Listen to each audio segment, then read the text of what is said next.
la proximité, le contact avec les gens et tout, c'est important. Chaque bâtiment a son histoire, et donc c'est des cas par cas. Il faut être attentif à tous les niveaux de l'opération, de la conception jusqu'à la réception et bien au-delà. Moi, j'ai un logement idéal.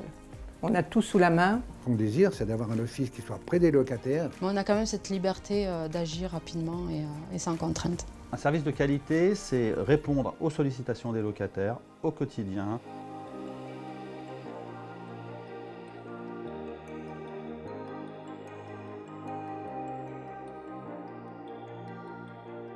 Alors, Pantin Habitat, c'est le premier bailleur social sur la ville de Pantin, avec 5400 logements.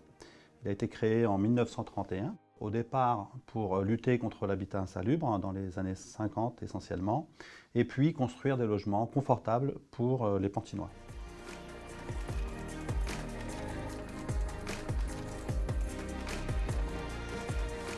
Les valeurs de Pantin Habitat, c'est d'abord de la solidarité avec nos locataires. Nous avons un service social qui travaille au quotidien pour aider nos locataires. Également donc la proximité. La proximité va avec la qualité de service.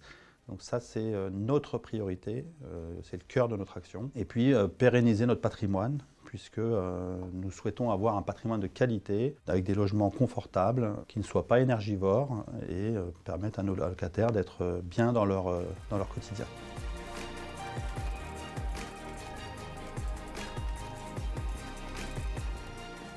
On a l'entretien des bâtiments, l'entretien des extérieurs.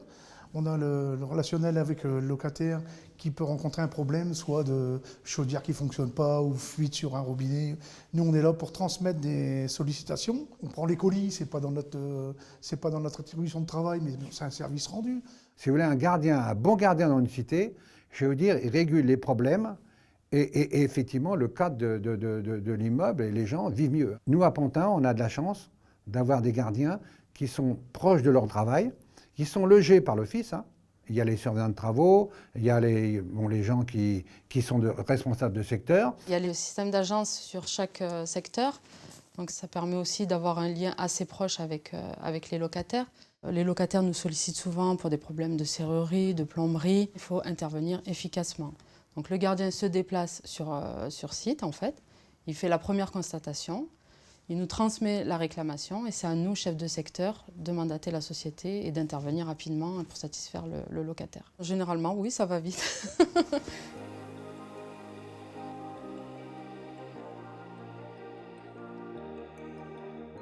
Là, on est au 80 Jean l'Olive, où on fait une réhabilitation lourde. On met à norme, évidemment, comme première chose, tous les logements.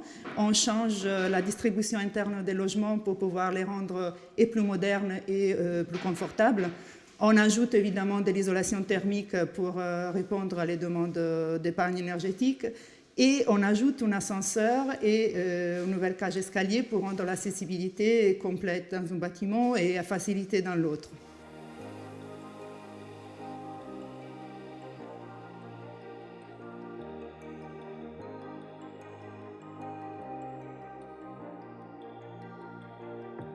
Quand on fait la conception avec l'architecte, c'est vrai qu'on est très attentif à l'utilisation de tel ou tel matériau. Parce que le but finalement, c'est de produire des bâtiments avec des matériaux durables. Et quand je dis durable, c'est en termes de qualité, de performance énergétique et tout le confort aussi que l'appartement puisse lui offrir.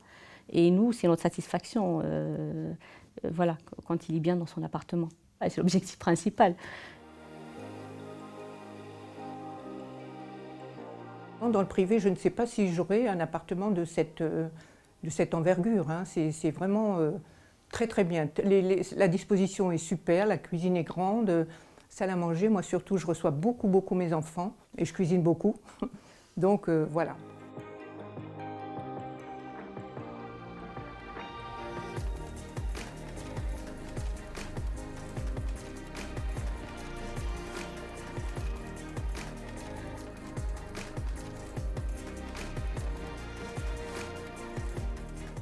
En tant qu'architecte de formation, je suis très attentif à créer des logements qui soient confortables et aussi qui aient un certain plaisir d'y vivre. Donc on essaie de faire le plus possible, même au niveau de façade, avec l'aide des services de la ville de Pantin, qui est très attentif à l'architecture de cette ville, les choix des matériaux, les couleurs, tout ce qui est possible. Où on est possible d'intervenir, on essaye de le faire au maximum dans les limites de nos disponibilités évidemment budgétaires pour pouvoir créer des logements les plus possibles beaux.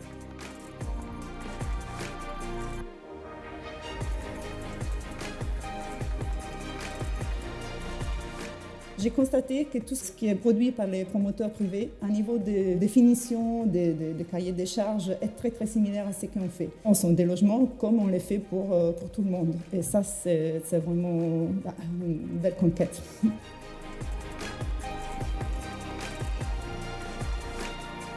Nous, déjà, c'est satisfaisant quand on a les locataires qui reviennent, qui sont contents, qu'on a bien réglé le problème rapidement. Et c'est toujours satisfaisant. À Pantin, on fait encore la fête des voisins. Et mon retour pour moi, c'est quand les gens ils viennent à la fête des voisins. Ça prouve au moins qu'on est dans une bonne osmose et puis tout se passe bien, quoi. Et je pense qu'un office à dimension, comme on dit, humain, c'est des petits offices comme les nôtres, enfin petits moyens, comme les nôtres, quoi. Et on revendique cette proximité et en même temps ce contact permanent. Pantin Habitat est vraiment un office de proximité au service des locataires qui existe depuis 90 ans, donc qui fait partie de l'histoire de la ville. Et bien évidemment, nous défendrons toujours la proximité avec les locataires. Nous allons être amenés à fusionner puisque la loi Elan nous l'impose, mais nous continuerons à défendre la relation locataire. Et bien évidemment, un élu pantinois, moi ou un autre, sera membre du conseil d'administration de Seine-Saint-Denis Habitat, évidemment, pour avoir un œil pour qu'effectivement tous ces services soient maintenus, voire évidemment améliorés.